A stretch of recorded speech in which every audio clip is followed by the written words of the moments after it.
Robin Williams was a singular performer. His wit, his timing, and his range earned him the admiration of fellow comedians and dramatic actors alike. I'm joined now by a local talent who had the privilege of meeting Robin Williams. Steve Sweeney is an actor and comedian. Welcome to Greater Boston. Hey, thank you. So a lot of people today have described Robin Williams' comedy as revolutionary. Do you agree? No, I think it's more in the tradition of, Sid Caesar did a lot of characters, then Jonathan Winters did a lot of characters, and I think what Williams did was speed it all up. I would describe Robin Williams as Jonathan Winters on steroids.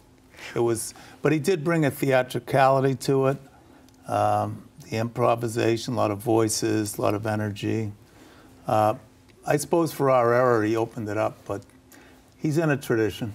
He must have been incredibly smart because he worked with the speed that you just talked about, but he was never rambling. I mean, so much would come out, but it was always so sharp, so pointed, always had an end game. It wasn't like he was just, spewing stuff forward, whether you were seeing him live or seeing him off the cuff on a talk show. Well, yeah, I think his background was acting. He learned in San Francisco, he studied acting and learned to improvise, and then he just added the voices, and it was a different kind of comedy where you have like a Bill Cosby who's more of a storyteller with a beginning, a middle, and an end. With Williams, it was more like, yeah, just whatever happens, happens, and play off it.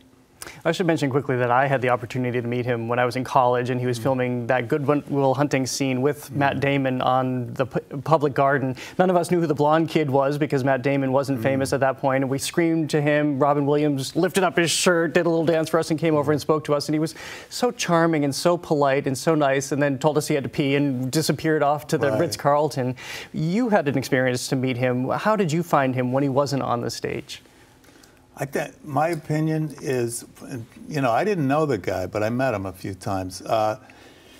He came in a Next Comedy Stop, and he watched my set, and he enjoyed it. And he was with Billy Crystal and another guy. But as much as he was on stage, he was that much off. He was very quiet.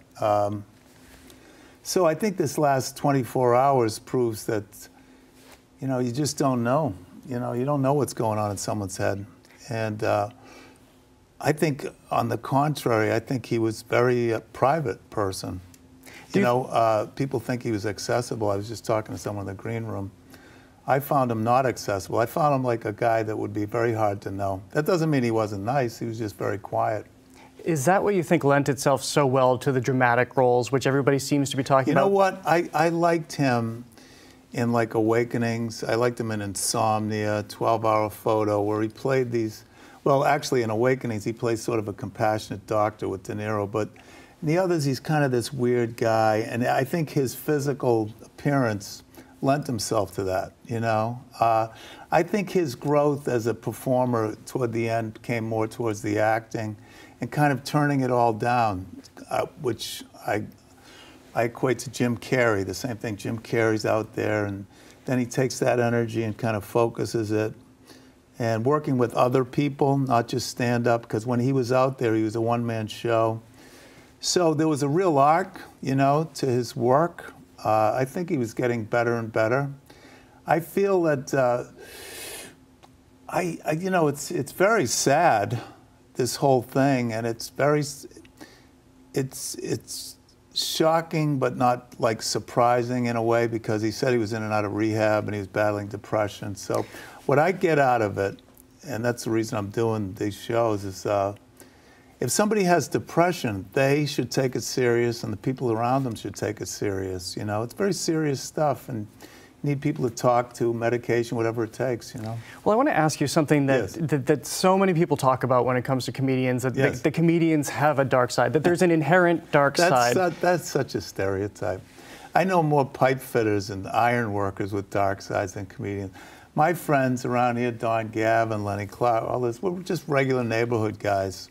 There are people with dark sides. It's just sad. It's really sad. I think for normal people, or for people that seem to have some balance, or for people that are relatively happy, to conceive of, it seems what we're hearing is he took his own life. It's kind of beyond, Well, it's hard to think of that energy suddenly gone. I mean, I always loved him for the talk show performances. But see, now I knew. Unfortunately, I have to go. But thank you, all right, Steve Sweeney. That is all for our show. For everyone here at Greater Boston, I'm Jared Bowen. Thanks for watching, and good night.